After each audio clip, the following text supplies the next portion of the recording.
क्या बाहुबली का साम्राज्य सच में था? दोस्तों, आप सब ने बाहुबली मूवी तो ज़रूर देखी होगी। इस मूवी ने कई रिकॉर्ड्स तोड़े तथा कई नए रिकॉर्ड्स स्थापित भी किए। लेकिन इस मूवी को देखने के बाद दिमाग में अनेकों सवाल आते हैं। क्या बाहुबली का साम्राज्य सच में था? क्या बाहुबली जैसा योद्धा भी इस धरती पर आया था? इन सभी सवालों के जवाब ढूंढना इतना मुश्किल भी नहीं है। बेशक फिल्में काल्पनिक होती हैं और लोगों को भी लगता है कि बाहुबली की कथाएं भी काल्पनिक होंगी, लेकिन इन सबसे अलग हटकर महिष्मती साम्राज्य का एक अलग ही इतिहास रहा है। ऐतिहासिक अभिलेखों के मुताबिक महिष्मती मध्य भारत में स्थित एक समृद्ध शहर था, जो आधुनिक समय में मध्य प्रदेश राज्य में स्थित है। इसके कई सबूत भी मिले हैं। इस समय आपको जो भव्य महल दिखाई दे रहा है, उसे महिष्मती का दुर्ग कहा जाता है। कुछ इतिहासकारों का यह मानना है कि आधुनिक समय में पूरे मध्य प्रदेश के साथ साथ कई अन्य राज्यों तक इसके साम्राज्य का विस्तार था। कई अभिलेखों के साथ साथ पौराणिक कथाओं में भी इसका उल्लेख मिलता है, जो यह बताते हैं कि यह शहर उस समय एक सामाजिक और आर्थिक रूप से संपन्न शहर था। यह माना जाता है कि महिष्मती एक प्राचीन भारतीय जनपद अवंती साम्राज्य का हिस्सा था। बौद्ध ग्रंथों में इस साम्राज्य को अवंती साम्राज्य कहा गया तथा दीघा निकैया जैसे ग्रंथ में इसकी राजधानी महिष्मती को बताया गया। दूसरी तरफ पाली ग्रंथों में उज्जैन को इसकी राजधानी बताया गया।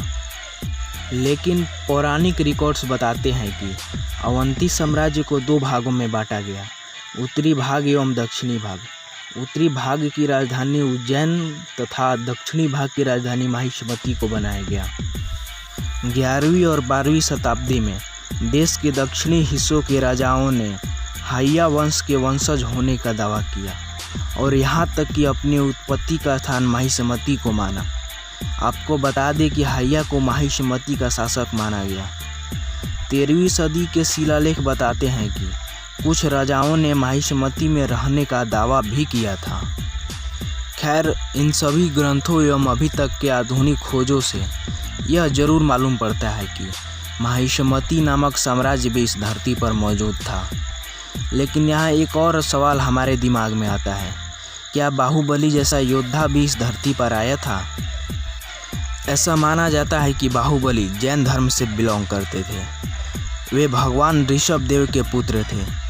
ऋषभ देव को भगवान इसलिए कहा गया क्योंकि ऋषभ देव ने कई वर्षों से तपस्या कर वे अत्यंत ज्ञानी हो गए थे, जिससे उन्हें जैन धर्म में भगवान का दर्जा प्राप्त है। जैन धर्म के ग्रंथों के अनुसार कहा जाता है कि ऋषभ देव के 100 पुत्र थे। सन्यासी बनने से पहले उन्होंने अपनी सभी पुत्रों को अपना साम्राज्य बराबर बराबर भागों में बांट दिया। लेकिन बाहुबली के बड़े भाई, जिनका नाम भरत था, उन्होंने अपने सभी भाइयों पर आक्रमण कर उनको अपने अधीन कर लिया। लेकिन बाहुबली ने यह अधीनता स्वीकार नहीं किया और भरत एवं बाहुबली के बीच युद्ध हुआ, जिसमें बाहुबली ने जीत हासिल की। लेकिन यह कहानी फिल्म की कहानी से कुछ ज़्यादा मेल नहीं खाती। कोई नहीं जानता कि फिल्म की सेट पर जो भव्य नगरी को दिखाया गया, वास्तव में भी वैसी नगरी मौजूद थी। कोई नहीं जानता कि महिष्मती का साम्राज्य भविष्य में क्या हुआ। कोई नहीं जानता कि भविष्य में बाहुबली का क्या हुआ।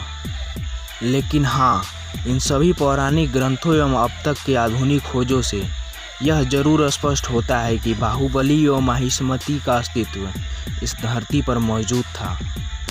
तो दोस्त, यह थी बाहुबली एवं महिष्मती से जुड़ी कुछ जानकारियाँ। यह जानकारी आपको कैसी लगी हमें कमेंट में ज़रूर बताएं। वीडियो अच्छा लगा तो वीडियो को लाइक करें, शेयर करें। इसी तरह की हम केवल अच्छी और इन्फॉर्मेटिव वीडियोस बनाते हैं, इसलिए हमारे चैनल को भी ज़रूर सब्सक्राइब करें। हम मिलते हैं एक और ज्ञान भरी वीडियोज़ को लेकर। तब तक के लिए बाय एंड टेक केयर।